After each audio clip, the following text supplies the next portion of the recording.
Pertama, banyak orang yang seperti terkejut ketika Nasdem mendeklarasikan Anies sebagai capres. Menurut saya nggak perlu itu, karena berulang-ulang Surya Paloh melakukan hal yang sama. Sebelum PDI Perjuangan mengusung resmi Jokowi, Surya Paloh dan Nasdem lah yang mengajukan Jokowi. Sebelum partai yang lain mengajukan Ahok di Jakarta, Surya Paloh dan Nasdem lah yang mengajukan mereka. Pionir jadi ya. Ridwan Kamil juga dulu. Jadi ada dua hal yang penting di sini. Yang pertama adalah berpolitik itu adalah mengatur perebutan momentum. Dan dalam soal itu harus diakui bahwa Surya Paloh mengambil momentum di saat yang lain masih terus-menerus mempersiapkan diri. Terlalu lama, warming up-nya terlalu lama. Itu penting.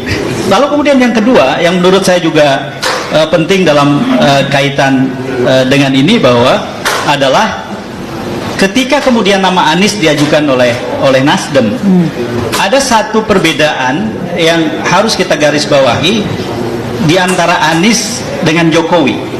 Tadi kan ada pertanyaan, apakah Anies akan jadi boneka oligarki juga pekerja partai? Ya, petugas partai. Pak Jokowi itu sudah jadi pekerja partai sejak jadi wali kota di Solo, bukan ketika jadi presiden.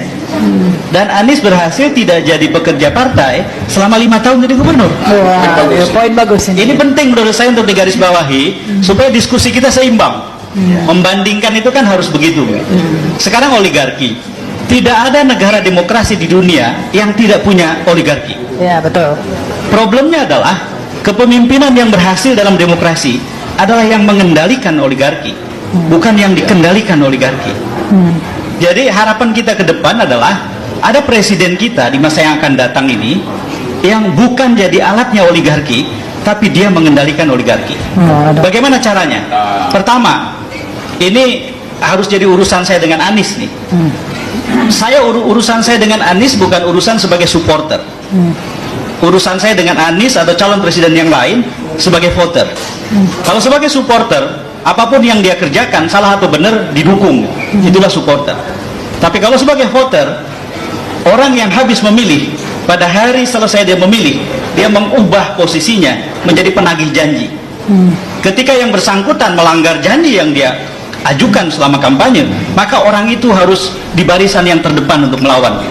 Nah, dalam konteks itu menurut saya, jika Anies ingin berbeda dari presiden sebelumnya, yang harus dia kerjakan antara lain adalah menjadi pionir, menjadi orang pertama di Indonesia yang ketika jadi presiden memprakarsai sampai terwujud adanya undang-undang pendanaan politik.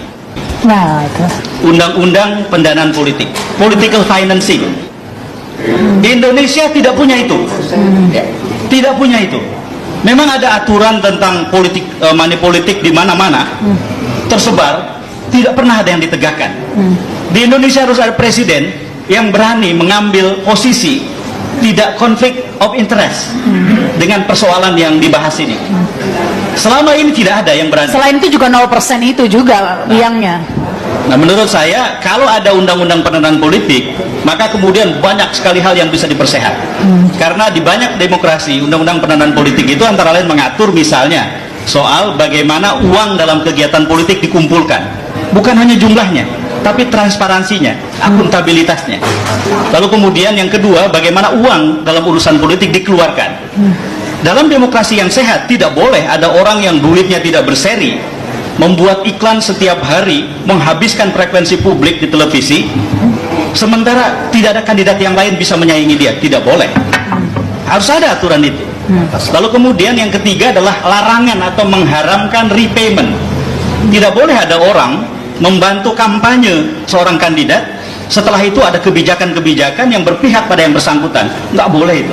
Ya, tapi kan saat ini peraturan itu belum ada, Kang Ep. Belum ada. Nah, saya kok ragu ya kalau Anies ini nanti nyapresnya itu nggak dimodalin sama oligarki gitu. Nggak. Kalau soal pendanaan untuk pemenangan, saya kira semua membutuhkan. Tetapi pada saat terpilih dan dilantik, hubungan itu terputus, Rahma. Ya mana mau, nggak balik modal. Tergantung presidennya.